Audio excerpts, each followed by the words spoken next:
Artisan cuisinier, passion pour tout ce qui se mange, finalement. Pratiquant d'arts martiaux, parce que les arts martiaux me permettent de mettre du temps entre l'émotion et l'action. Passionné de Japon, passionné de la France aussi. Et des valeurs de cette France que j'aime beaucoup. Je crois à une seule vie, une vie verticale avec un projet entre l'ordre et le désordre, sur une ligne droite. J'aime l'humain, je suis dur avec les faits, bienveillant avec les gens. Donc j'aime la sincérité. Je ne demande pas la loyauté, je ne demande pas tout ça. C'est réservé à des êtres exceptionnels, la loyauté. J'avais un professeur au Japon qui me disait « Rien d'impossible à une âme honnête ». Et comme il était grand sabreur, il rajoutait « à une lame honnête ». Bonjour Thierry Marx. Bonjour. On est ravis de vous accueillir dans le Paris des Arts. Vous êtes l'un des chefs étoilés les plus atypiques. Vous brillez au firmament de la gastronomie française, mais vous n'oubliez jamais de défendre la cuisine de tous les jours, celle que les Français ont dans leur assiette. Vous allez nous parler de tout cela. On va revenir bien sûr sur votre parcours hors norme. Mais avant, une petite balade au Japon en plein cœur de Paris. Ça vous tente? Allez, on y va.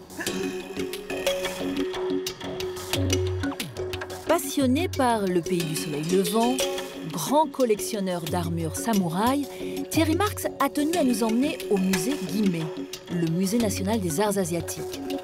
La collection permanente de la section japonaise compte plus de 11 000 œuvres et permet aux visiteurs de comprendre l'évolution de la création nippone depuis la naissance de l'archipel.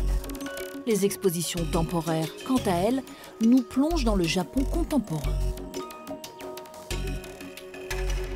On visite en avant-première cette toute nouvelle exposition qui s'appelle « Portrait éphémère du Japon ». C'est un portrait plutôt sombre du Japon. Tout à fait. En fait, c'est le photographe français Pierre-Élie Pibrac qui travaille en immersion dans différents pays, dans différentes sociétés. Donc il a passé avec sa famille plusieurs mois, longtemps au Japon pour rencontrer des gens qui lui racontent progressivement leur histoire, des histoires souvent tristes. Même s'il y a une histoire derrière chacune de ces images, chaque visiteur aussi est libre de l'imaginer. Voilà, d'imaginer tout ce qui a pu se produire.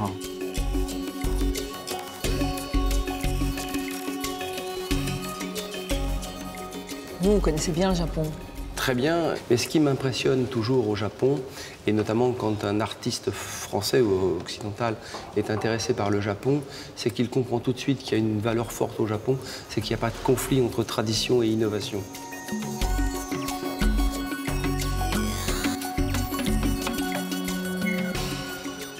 Cette image extrêmement forte avec cette femme sur ce lit, et puis derrière ce mont si cher aux Japonais. Qu'est-ce qu'elle nous raconte, cette photo? Moi, je pense que l'image est un peu travaillée différemment et qu'elle n'a pas vu sur le mont Fuji et elle rêve le mont Fuji. Il y a peut-être aussi l'idée de s'éteindre auprès du mont Fuji. Oui, bon, alors là, en l'occurrence, on assiste non pas à un rêve, mais malheureusement au décès d'une personne. Au pied du mont Fuji. Mais ce qui est intéressant aussi dans la composition, qui est extrêmement travaillée, c'est que ça renvoie à certaines estampes qu'on connaît, où on a une vue par la fenêtre du mont Fuji au loin. Thierry, vous êtes déjà allé au mont Fuji? Oui, plusieurs fois. D'ailleurs, j'ai vraiment l'impression que cette image nous a appelés dans toute notre spiritualité, même si on met une spiritualité laïque, dire ces moments de vie et de mort. Le mont Fuji est le repère, donc le père du Japon. Ouais.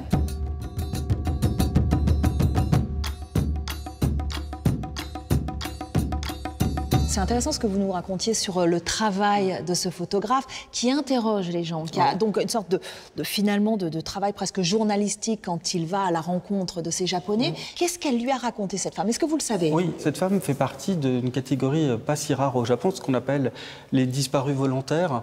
Et ils partent comme ça, ils disparaissent parfois pour de bon.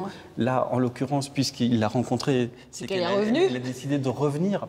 Mais c'est finalement le point de départ de cette photo, c'est l'évocation de cette histoire de cette femme qui part dans une nature qui est quand même assez effrayante, très très dense.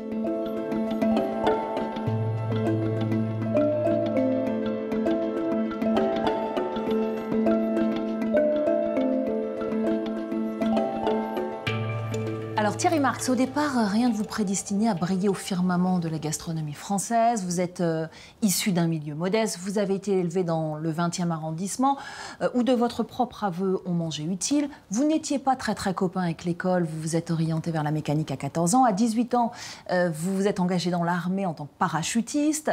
Vous avez même un temps été casque bleu pendant la guerre au Liban. Et puis quand vous êtes rentré, vous avez été manutentionnaire, convoyeur de fonds. À quel moment vous êtes mis au fourneau ? C'est drôle cette question, à quel moment je me suis mis au fourneau.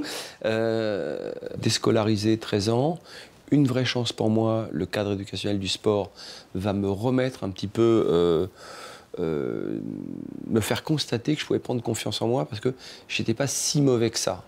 Parce que l'école c'était apprendre pour faire, le judo c'était faire pour apprendre.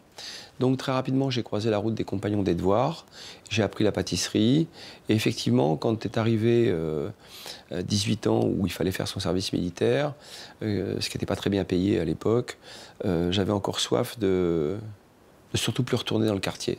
Et j'ai repris mes études, je suis parti vivre en Australie, je leur ai vendu l'idée que je pouvais être un bon pâtissier, or que je faisais que du pain de mie et des trucs pas terribles quand j'étais en Australie, et on m'a proposé une place de cuisinier au service des banquets. Et je me suis dit, tiens, la cuisine, c'est bizarre, il y a un truc. Et en plus, tout le monde me prenait pour une star parce que j'étais français. Ouais. Donc, je suis rentré en France, j'ai passé un CAP en candidat libre. Et l'aventure de la cuisine est née comme ça, et surtout est née grâce à des rôles modèles. J'ai croisé la route de Bernard Loiseau. J'ai bu ses paroles. C'était un soleil, cet homme. Je croise la route d'un chef extraordinaire, Claude Deligne. Et Claude Deligne me dit, oui, j'ai besoin d'un commis, mais tu sors d'où ? J'ai dit de chez Bernard Loiseau. Et à l'époque, il n'y avait pas Google, il n'y avait pas les moyens de vérification. Il était 23 h. Et le lendemain, j'étais à pied d'œuvre au restaurant Taïwan, 3 étoiles. Et je vais vivre de l'idée d'être un petit cuisinier à une écurie de Formule 1 où on va voir que le meilleur. Et ça part comme ça. Et est-ce que vous vous souvenez d'un moment précis, d'un jour en particulier, où vous vous êtes dit « moi aussi, je serai un grand chef » ? J'ai pas douté de ça. Ouais. Dès le départ, vous vouliez être un grand chef? Je voulais sortir de mon extraction sociale. J'en voulais beaucoup à la cité, j'en voulais beaucoup au quartier. Je savais que je rentrais dans ce métier par effraction. Et encore aujourd'hui, on me le fait payer. C'est vrai? Oui, bien sûr. Pourquoi? Parce que vous n'êtes pas du sérail, vous n'êtes pas forcément fils de ou élève de. Et moi, je pouvais me revendiquer de rien. Vous pensez qu'on y a toujours un moment où on vous renvoie à votre origine sociale? Je l'enseigne aujourd'hui, cela. Ouais. Je leur dis, arrêtez de croire un monde politique qui vous vend qu'il y a une égalité. Il n'y en a pas. On est différents et inégaux face à la vie. Donc, soyez des combattants. Et pour être des combattants, il faut être vertical, il faut embrasser les choses, même si c'est dur, même si ça pique, même si c'est difficile. Il ne faut pas douter de sa capacité à réussir. C'est ce qu'il faut dire aux gens honnêtement et aux personnes très honnêtement et très tôt. La consécration, elle arrive à 29 ans, première étoile. Deuxième étoile à 40. C'est en défendant quelle gastronomie que vous avez été récompensé? J'ai été récompensé en défendant une gastronomie innovante. D'abord, j'étais le premier chef à être associé à une chaire universitaire. C'était très dérangeant. Ensuite, on se disait, mais qu'est-ce qui fait ce type? On ne comprend rien.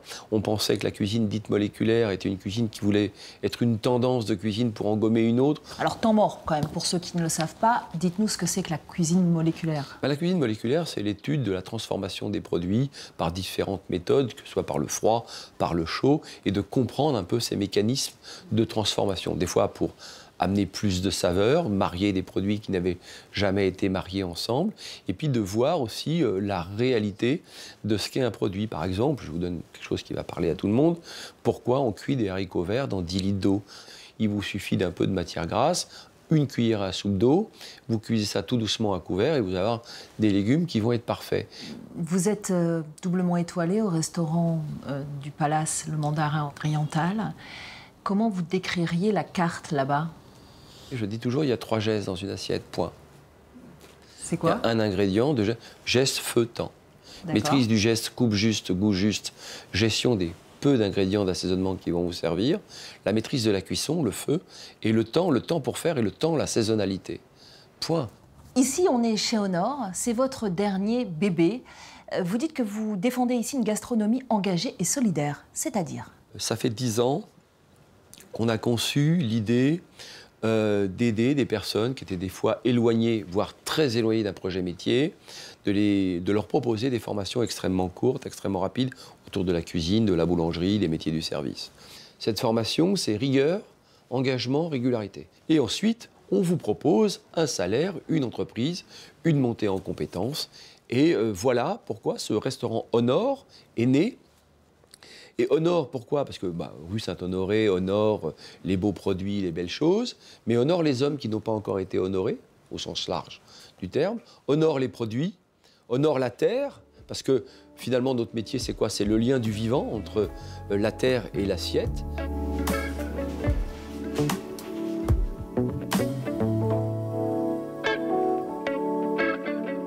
Et ça c'est toujours très intéressant. Et vous voyez que rien que ces trois petits univers, il y a très peu de produits, mais il y a beaucoup de satiété et beaucoup de techniques et d'émotions. Ici, vous avez une pulpe de concombre qui est simplement centrifugée avec un peu d'eau riche en calcium. Wow.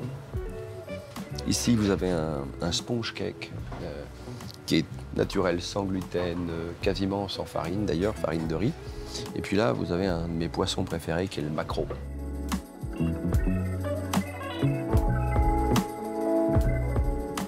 L'ingrédient que vous aimez le plus travailler? La pomme de terre. Votre plat préféré? Ah, j'ai pas de plat préféré. Le produit préféré, ce serait le pain. Les qualités d'un bon chef? L'humilité. Une recette que vous ne dévoilerez jamais? Le secret, c'est qu'il n'y a pas de secret.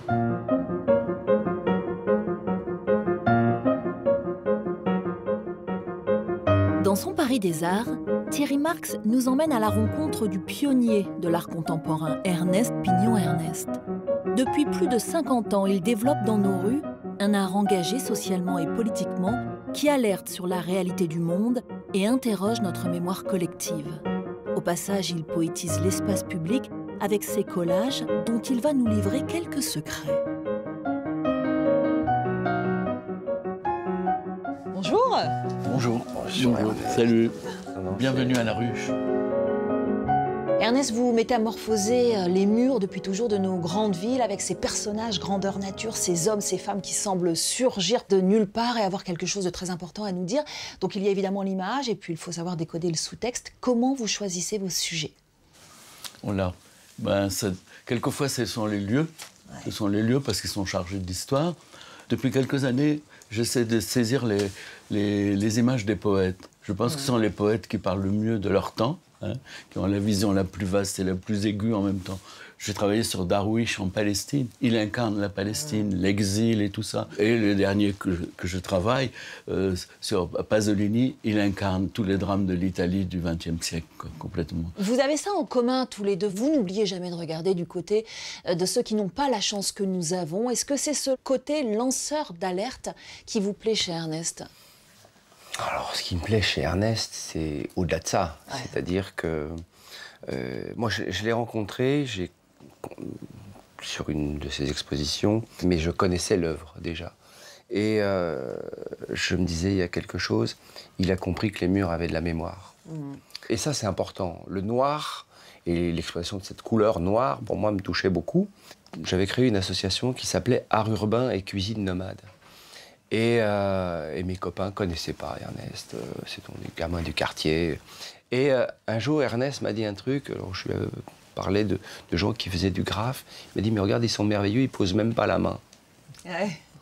Je n'avais pas observé ça. Et donc cette maîtrise du geste que j'essaye de transmettre, moi, dans ces quartiers, cette maîtrise du feu, finalement, de notre énergie, des fois extrêmement négative qu'on peut avoir, et qu'on a besoin de relancer, il faut en faire une énergie positive. Et l'art, eh bien, ça vous permet de refaire du lien social. Thierry dit les murs ont une mémoire. C'est ce qui l'a touché, interpellé d'abord dans votre travail. Alors, je suis curieuse, comment est-ce que vous choisissez un mur? Vous savez, mais il y a des lieux qui sont chargés d'histoire, et peu à peu, les gens y passent chaque jour, et les choses se banalisent. J'y vais tous les jours, j'essaie de sentir la texture du mur, comment vient la lumière dessus, comment on va le découvrir dans l'espace et tout ça. Donc, j'essaie de choper tout ce qui se voit du lieu. Et simultanément, tout ce qui ne se voit pas qui est plus important, c'est son histoire, sa mémoire. C'est comme si mes dessins naissaient même du mur même et venaient exacerber tout son potentiel poétique, symbolique, sa force suggestive, quoi. Et vous ne dessinez pas directement sur le mur, vous revenez dans vos ateliers, ici ou à Ivry. Vous dessinez et vous collez, c'est ça? Oui, je préfère. C'est pas une réserve contre les gens qui peignent directement. Quelquefois, le type qui arrive avec un pochoir, il arrive, il salope, il s'en va. Moi, il y a un grand respect des lieux. J'aime bien qu'il y ait une espèce de réciprocité. J'ai fait des trucs assez coup de poing, quoi. Couvrir une ville en 2 nuits avec beaucoup de camarades et tout ça. Mais si les gens veulent les refuser, ils les déchirent. Et ça me plaît assez. Le côté éphémère vous plaît? Ça ne vous dérange pas? Non, pas du tout. Pas du tout. Parce que quand les gens voient l'image, ils voient à la fois qu'elle est très investie. Je travaille beaucoup, les images qui sont là et tout ça. Et en même temps, cette fragilité fait qu'ils les abordent comme une fleur. Vous savez, les fleurs nous émeuvent parce qu'on sait qu'elles meurent, quoi. Voilà.